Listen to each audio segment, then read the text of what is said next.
This is TWiT. Trey Ratcliff is my personal hero, one of the best photographers I've ever heard of, I've ever met. He is an amazing human being, even more importantly, and is on a journey through life that I can only press my nose against the glass of his window and admire. How about that for an introduction, Trey Ratcliff? That was awfully sweet. Thank you, sir. It's all sincere because you're an amazing fellow. And his new book, which is even more surprising and amazing, is called Under the Influence: How to Fake Your Way into Getting Rich on Instagram. And the reason I say it's amazing is because one of the paths we've all followed Trey Ratcliff down is the path to greatness along the line of Google+, Facebook, Twitter, and Instagram. You, more than almost anybody I know, took advantage of these social networks in a positive way. I remember you saying, I post a picture a day on Facebook. My best stuff I put on Google+ because it looks great. Of course, that was years ago when Google+ still existed. And Facebook wasn't a tool of the Russian government. So things have changed a little bit. Yeah, it's an ever set of shifting sands that we're upon. You know, actually, I almost called the book How to Stay Zen on Social Media. Oh, I like that. A lot of the book is, you know, included in that subtitle, that hand grenade subtitle, Influencer Fraud, Selfies, Ego, Anxiety, and Mass Delusional Behavior. Yeah. And so this started out as a little article that Wired asked me to write, and then I ended up with just so much interesting data. And I realized, like, there's just so much undue anxiety out there, and I think I could do something to help reduce the suffering in the world. You know, I think it's tantamount among people that are able to help reduce suffering and anxiety in the world and make the world a more beautiful, conscious place full of love. Well, you on the back, and it's actually in the book too, you say, for now, simply know that one who leads a perfect life has no need to tell anyone else, because the telling does not increase its perfection. Did you say that, or did the Dalai Lama say it? What's the difference? He would say there is no difference. Yeah, no, I kind of came up with that while I was writing the book. And it's deep. You know, I think a lot of it was prompted by you jump on Instagram and you see all these people leading the perfect life. Yeah.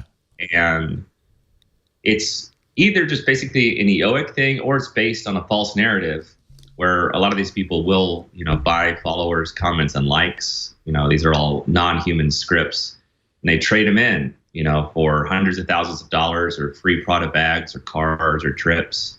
And then they create this entire false narrative, which does two things. Either it causes anxiety because it makes all the rest of us feel like losers, or two, it gets a lot of copycats out there. You know, now everyone wants to be an influencer. Right. It's the number one job people want to do in like grade school. You know, it used to be like doctors or astronauts. Now it's influencer. And it's all based on a false narrative, and it's all rotten. It's all rotten. It's all rotten to the core. Yeah. And it does, and I think you nailed it when you say it makes people feel bad. That's really that's the rottenness of it. And each one makes you feel bad in a unique and special way. Twitter makes you anxious. At least it makes me anxious. It's all about outrage, upset, and breaking news, and you know, it makes you anxious in kind of in the same way the 24-hour news channels make you anxious. Instagram is more like Facebook. It makes you anxious because your life just isn't as good. Actually, Instagram makes you feel like your life isn't as good. Facebook combines the worst elements of Twitter and Instagram.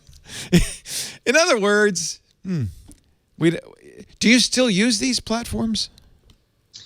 I use them all, and that's one of the main messages in the book about how to stay zen on social media, is I show there is another path. And I think you can use these platforms in very loving, mindful ways to help move the needle in the right direction. To share awesome things about life. Don't complain. You know, no one wants to hear you complain, I promise. Yeah. You know, just share beautiful things, because I do think that there is this Pareto distribution of 80-20 where it does, you know, exacerbate 80% of the worst aspects of human nature. And that's just not healthy. And, you know, our man, Yuval Noah Harari, has this salient observation that these algorithms are unconscious. You know, they don't know whether they're serving you up something about the Chicago Bears or anti-vaxxing or flat earthing. They don't care. But if they see you're interacting with it, they'll just show you more of that. Right. And this is the opposite of mindfulness. It causes anxiety around fictional constructs that don't really exist. It turns out any algorithm optimized for engagement is going to take you down a primrose path to hell. Yeah, you know, there's actual real suffering in the world, you know, like famine and war and battle and like sick people in your family. Like, this is real anxiety.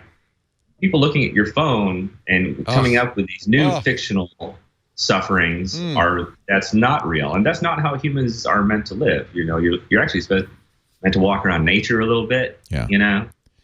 A lot, you know. Yeah, if you ever noticed, if you just are walking through a garden with trees around you or something, like, it's impossible to have anxiety. Yeah, no, I agree.